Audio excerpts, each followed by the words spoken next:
Hello family, કેમ છો બધાએ? મજામાં છો? હું પણ મજામાં છું. હર હર મહાદેવ બધાને.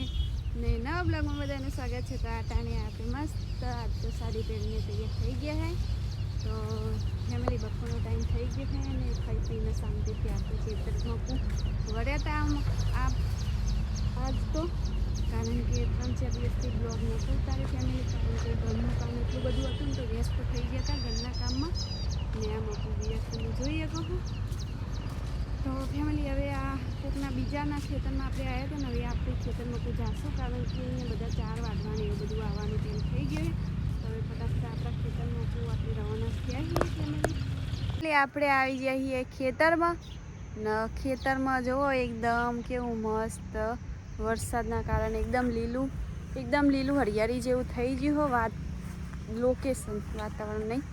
તો ફેમિલી અત્યારે સોલેટ 15 દિવસથી ફેમિલી વાદળા કરે પણ વરસાદ નહીં આવતો. અને એટલું ઠંડક જેવું લાગે પણ આમ એટલો તાપ શરીર થઈ ગયું. તો ફેમિલી આમ હવે થોડો પવન અડ્યો, કઈના વિડીયો બનાવવા આવ્યા. હવે આમ જોઈએ કે ખાલી પત્તો હવે થોડા હલે ને કે આ પેલું તો હજુ પત્તું જ હલતું નહીં ને આ એક થોડું આમ બહુ ગરમી હોય થોડો પવન આવે ને એટલું શાંતિ લાગે ને. હાલ એટલે અહીંયાથી થોડો પવન આવે ને આ કેળાની ઝાડ આવે ને એટલે કેળાની જો પેલા ખંડી આમ ખુશ્બુ આવે ને કેળાની અંદરથી, એટલે આમ કેળાની તરત ખુશ્બુ આવી જાય. જો વિરાટ ગપ્પા મારવા માંડે કાચા કેળાની હવે ખુશ્બુ આવે તો મન ચમ નહીં આવતી? તારા નાકમાં કંઈક પ્રોબ્લેમ હશે, મારે ડિટેલમાં નહીં કહેવું પણ કંઈક પ્રોબ્લેમ હશે, કોઈક શરદીનું કોઈક શરદી બરદી કોઈક આગળ પાછળ હોય અમુક ને એવું નહીં, અમુક વાતાવરણ બદલાય, અમુક ગરમી બસ મન નહીં વાપરવું તો એના લીધે કોઈક થાય. પણ મારું નાક કમ્પ્લીટ અને ભગવાન માતાજીની દયાથી આપણને શરદી કે તાવ કોઈ આવતું નથી. એટલે બધું નેચરલ જ બહુ ગમે એમ. અમે મોસ્ટ ઓફ કદી અમને બજારમાં વિડીયો બનાવતી નહીં જોયું, ખેતરમાં બધું વન વગડે, એટલે નેચરલ જ વસ્તુ મને ગમે એટલે અહીંયા બનાવીએ. એટલે નેચરલ હવા આવે ને તો મસ્ત મજા આવી જાય. એસી પણ આના જગત ફેલ. મન તો માટીની સ્મેલ આવે ફેમિલી.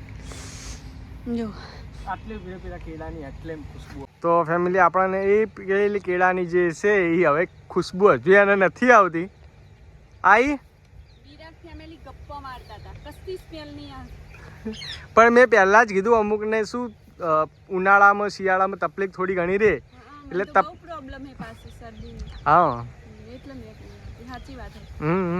તો ફેમિલી હાલો હવે ફટાફટ હવે ઘેર જવાનું છે તમારે. હા તો ઘેર જઈને ફટાફટ હવે કશું નહીં કામની વર્ગી પડીએ. ફેમિલી આપણે આવી ગયા આપણા ખેતરમાં જે વાવવાનું છે. તો ફેમિલી જોઈએ કોણ નકરું લીલું થઈ ગયું ને કેટલી ધરો લીલું થઈ ગયું. પણ વિરાટ હજી સુધી એ નોમ લેતા નહીં ખેતર વાવવાનું ફેમિલી. તો ફેમિલી તમે જણાવો કે અમે હવે શું વાવીએ? તો અમે ફેમિલી પહેલાં વાવતા કપાસ, પણ કપાસનું કોઈ એવું સેટિંગ સરખું થયું નહીં તો આપણે કપાસ રહેવા દીધો ને હજુ વાળ ને બાળ બાકી હતી ને એમ બધું અસુવાનું કરવાનું હતું, નોકરીને બધું સંભાળાય એમ નહોતું, વિડીયો ને બધું, એટલે કપાસ આપણે થોડો રહેવા દીધો. પછી હવે એરંડાનું વિચારીએ તો એરંડાનું વિચારીએ તો જુઓ કેવું બધું ગંધાતું બંધાતું બધું ઉગી ગયું.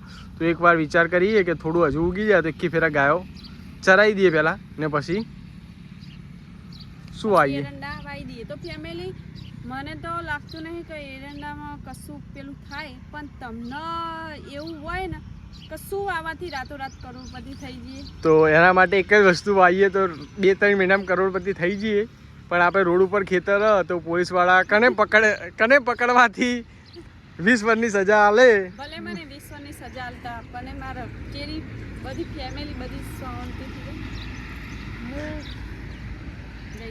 જેલમાં. તો ફેમિલી આપણે હવે વિડીયોમાં ના બોલીએ કાંઈ, પણ એર્યું આવવું હ રોડ ઉપર ખેતર પારસને આપણે પકડાઈ દેવાની છે. તો ફેમિલી જો આવાના વિરાટના વિચારો પાછા પકડાઈ દેવાની. આપણે પહેલથી પૈસા લઈને પોતે શાંતિથી રહેવું હોય પણ મને પકડાઈ દેવી.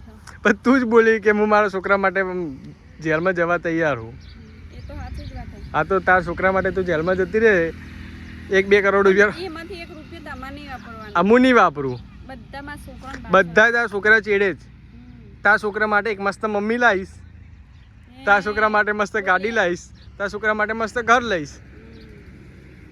તમને એટલે નવી બૈરું તો લાવવું જ છે એમ તમે? એમ નહીં, તારા છોકરા માટે લાવવાનું, મારા માટે નહીં. એ જ છે એમ તારા છોકરા માટેની વાત છે ભાઈ. જોઈન્ટ ફેમિલી તમે જોવો હો ને કશું જો તે તું તમને એમ લાગતું છે કે પારસ જુઠ્ઠું બોલતી છે પણ આઈડિયા લે ને હાથે કરીને મને ફસાવી નવું બૈરું લાવી અલા ફસાવાની વાત જ નહીં, પણ તું બોલી કે મારા છોકરા પર મારા માટે બૈરું લાવવાનો તો તારા છોકરા તારા છોકરા એમને મેં મોટા થઈ જાય ખવડાવ રોધી કોણ ખવડાવશે? મને શું આવડે? આ વિસુરી મોટી બધી થઈ જઈ રોતે હિન્દી અલા બાપડી ભણવાનું કરે કે રોધવાનું કરે? એ તો ભણે જાય ને રોતે જાય આવું ના હોય બકા. ફેમિલી આ છોકરાનું સારું નહીં વિચારતી. હવે શીખર શું એ ખોટી લીધી, મોબાઈલ તૂટી જશે. ફેમિલી હુમલો થઈ ગયો આપણી ઉપર, હુમલો હુમલો. કશું લાવવું નહીં આપણે કને વાત કે કોઈ વાત જ નહીં બહેરાની. હવે થોડું કામ છે એટલે કામ પટાવવા જઈએ ને પારસ ફટાફટ હવે લોટ બાંધવા બેસી ગઈ છે ને પારસ શીખર શું વિચારે પારસની આજે વોર્ડ ચલાવી જઈ છે એટલે ફટાફટ હવે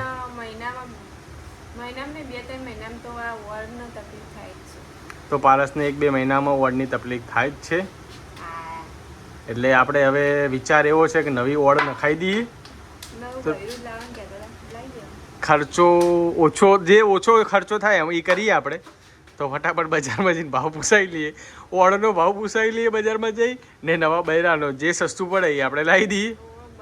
એટલે આ બાજુ પારસ ખાવા બેસી ગઈ હા ને ફટાફટ એરી હવે મને એટલો વિશ્વાસ છે કે પારસ કોઈ પણ કશું નહીં બોલે,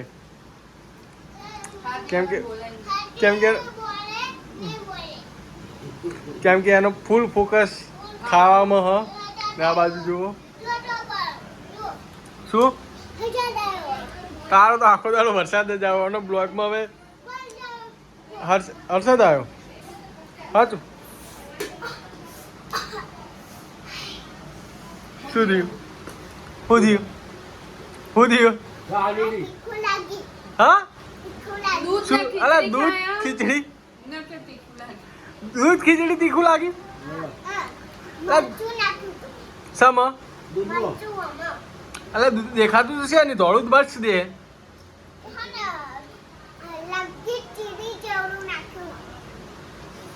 લગી ચીડી જેવું તો પછી તીખું શાનું લાગે?